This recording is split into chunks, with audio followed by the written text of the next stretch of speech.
Hello students. The topic for today's discussion is memory hierarchy.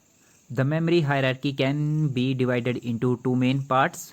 First one is external memory or secondary memory device, which is basically used for storage of data, or we can say permanent storage of data, while second category is internal memory or primary memory, which hold data temporarily and used for performing various operations which are performed by CPU.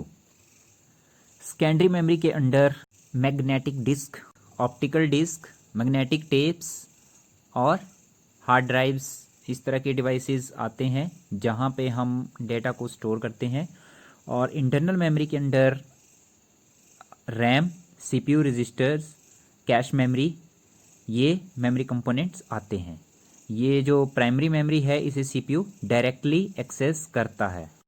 Hierarchy को decide करने के लिए हम कुछ characteristics का use करते हैं, जिसमें फर्स्ट वन है कैपेसिटी, कि कौन सी टाइप की मेमोरी की कितनी कैपेसिटी पॉसिबल है। जनरली कैपेसिटी डिक्रीज करती है with the increase in hierarchy level.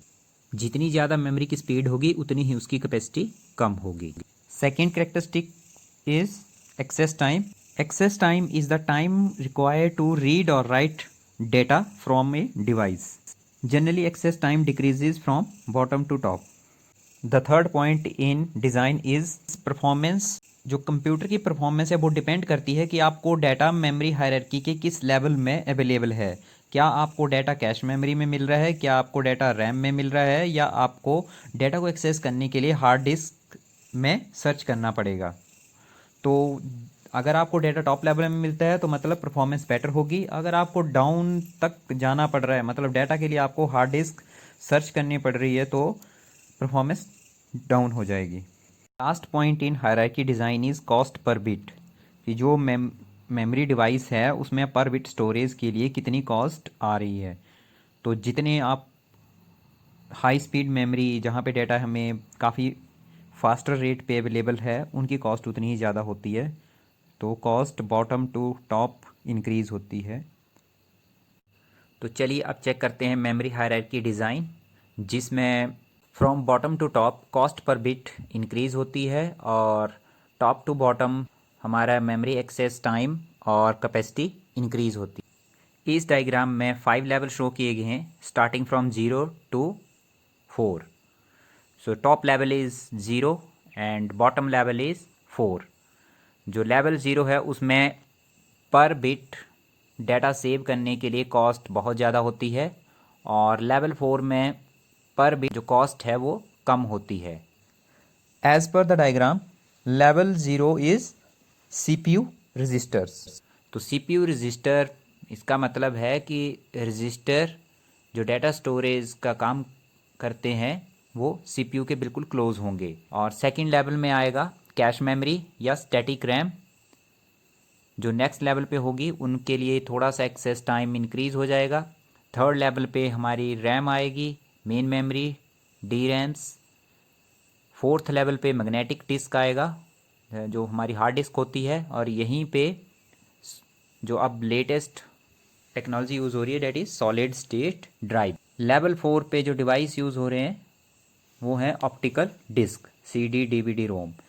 And last level is level 4, which is magnetic tapes.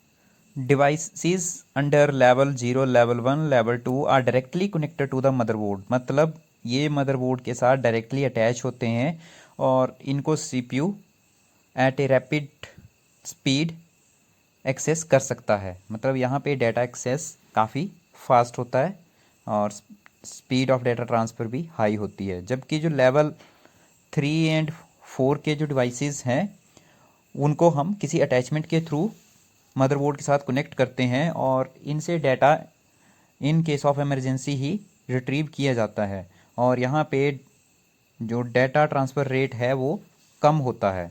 In burst case जब सीपीयू को डाटा लेवल 0, लेवल 1, लेवल 2 तक नहीं मिलता है तो उसको लेवल 3 और 4 में सर्च करना पड़ता है, और उससे मेमोरी एक्सेस टाइम काफ़ी इंक्रीज़ हो जाता है, जिससे कंप्यूटर की जो प्रोसेसिंग है या परफॉर्मेंस है वो डिग्रेड हो जाती है।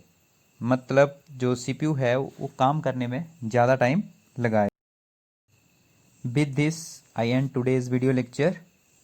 So, as an assignment, you have to explain the difference between solid state drive and hard disk drive. Thanks and have a nice day.